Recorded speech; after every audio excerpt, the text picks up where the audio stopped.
नमस्कार दोस्तों, स्वागत है आपका हमारे YouTube प्लेटफॉर्म आयुष्मान भव में।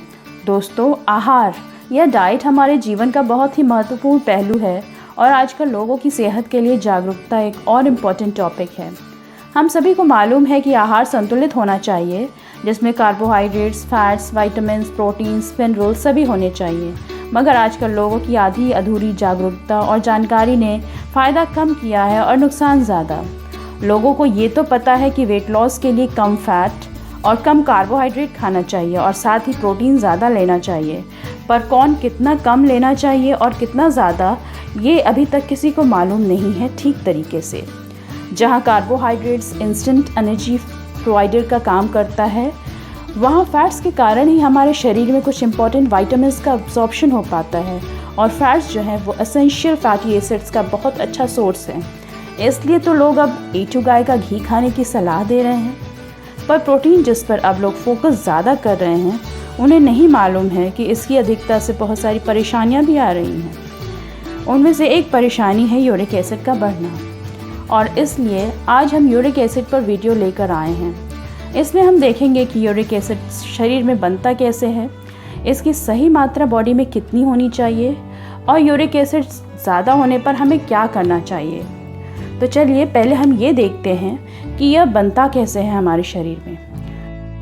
यूरिक एसिड बनता है जब प्यूरिन्स का डाइजेशन होता है या बॉडी में इसका ब्रेकडाउन होता है, और किडनी का काम है ब्लड को प्योरीफाई करते समय यूरिक एसिड को बॉडी से बाहर निकालना। किसी वजह से अगर आपकी किडनी ठीक तरह से फंक्शन नहीं करती है तो यूरिक एसिड पूरा बाहर निकल नहीं पाता और ब्लड में इसका ऑप्टिमम लेवल से ज़्यादा ये बढ़ जाता है। वैसे तो इसकी रेंज एडल्ट मेल्स में 3.5 से 7.2 मिलीग्राम पर डेसीलीटर है, और प्री मेनोपॉजल वुमेन में, मतलब ऐसे वुमेन जिसमें पीरियड्स अभी आ रहे हों, मेनोपॉज ना हुआ हो, उनमें ये रेंज जो है 2.6 से 6.0 मिलीग्राम पर डेसीलीटर है। पर अगर यूरिक एसिड बढ़ जाता है इस रेंज से तो इसको हाइपर यूरेसीमिया कहते हैं। दोस्तों, अब हम देखते हैं कि हमें क्या खाना चाहिए। सबसे पहला है पपाया। ये किडनी में जमे हुए टॉक्सिन्स को बाहर निकालता है, इसलिए ये हमें इसका सेवन ज़रूर करना चाहिए। दूसरा है गाजर और खीरा। दोस्तों, गाजर में एंटीऑक्सीडेंट्स बहुत ज़्यादा होते हैं जो उन एंजाइम्स के प्रोडक्शन में हेल्प करते हैं जो यूरिक एसिड के सिंथेसिस को कंट्रोल करने में सहायक होते हैं, इसलिए इसे ज़रूर लें। तीसरा है गाजर चुकंदर का रस। इससे भी यूरिक एसिड कंट्रोल में रहता है। जब हम लेमन जूस की बात करते हैं तो फ्रेंड्स, इसमें मिसकंसेप्शन है कि ये एसिडिटी बढ़ाता है, मगर लेमन जब पानी में मिलता है तो एल्कलाइनिटी बढ़ाता है, जिससे यूरिक एसिड का डिपोजिशन कम होता है, वो जमा कम होता है। अब हम देखते हैं लो फैट मिल्क पीने से क्या होता है। ये भी यूरिक एसिड पेशाब के रास्ते बाहर निकाल देता है। ठीक है, अब हम देखते हैं प्याज में जो है दोस्तों, वो ये फ्लेवोनॉइड्स होते हैं जिससे बढ़ा हुआ यूरिक एसिड कंट्रोल में रहता है। हमें लो प्यूरिन्स नट्स और सीड्स भी खाने चाहिए, जैसे बादाम हुआ, अखरोट हुआ, अलसी हुई, ये हमें लेना चाहिए।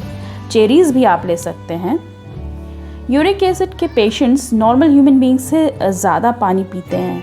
वैसे तो नॉर्मल ह्यूमन बींग्स को हम लोग 10-12 ग्लास सजेस्ट करते हैं पीने के लिए, मगर यूरिक एसिड के पेशेंट्स को हम 15 से 16 ग्लास पानी पीने की सलाह देते हैं। ग्रीन वेजिटेबल्स भी सभी खाएं, केवल पालक और गोभी को छोड़कर। अब आप ये समझिए कि आपको करना क्या नहीं है, मतलब क्या नहीं लेना है। पहले तो दालें नहीं लेनी हैं। दूसरा, राजमा, चना, छोले, ये सब नहीं खाना है। तीसरा हुआ रेड मीट या ग्लैंडुलर या ऑर्गन मीट जिसको कहते हैं, जैसे हुआ फेफड़ा, कलेजी, गुर्दा आदि, ये सब नहीं खाना है। पैकेज्ड फूड भी अवॉइड करना है। शुगरी ड्रिंक्स जैसे पेप्सी हुआ, कोला हुआ या कोई भी शरबत हुई, ये आपको नहीं लेनी है। हाई प्यूरिन्स डाइट को एकदम अवॉइड करना है। तो दोस्तों, ये तो हुआ कि हमें क्या खाना है और क्या नहीं खाना है, पर साथ में बढ़े हुए यूरिक एसिड को कम करने के लिए चलिए देखते हैं कि हमें कुछ आयुर्वेदिक उपाय क्या करने हैं।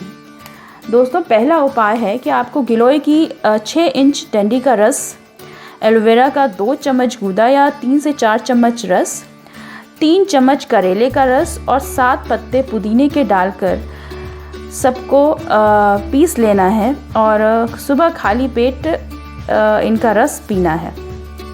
ठीक है।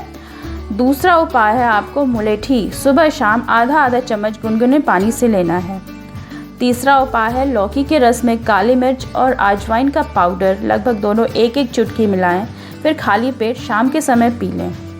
फ्रेंड्स, इन विधियों को और इसके डूज़ एंड डोंट्स को आजमाएं कम से कम 3 से 4 महीने। अगर आपने हर दिन इसे ऐसे ही किया तो आपको डॉक्टर के पास जाने की ज़रूरत नहीं पड़ेगी। तो चलिए फिर मिलते हैं, तब तक के लिए टाटा बाय बाय।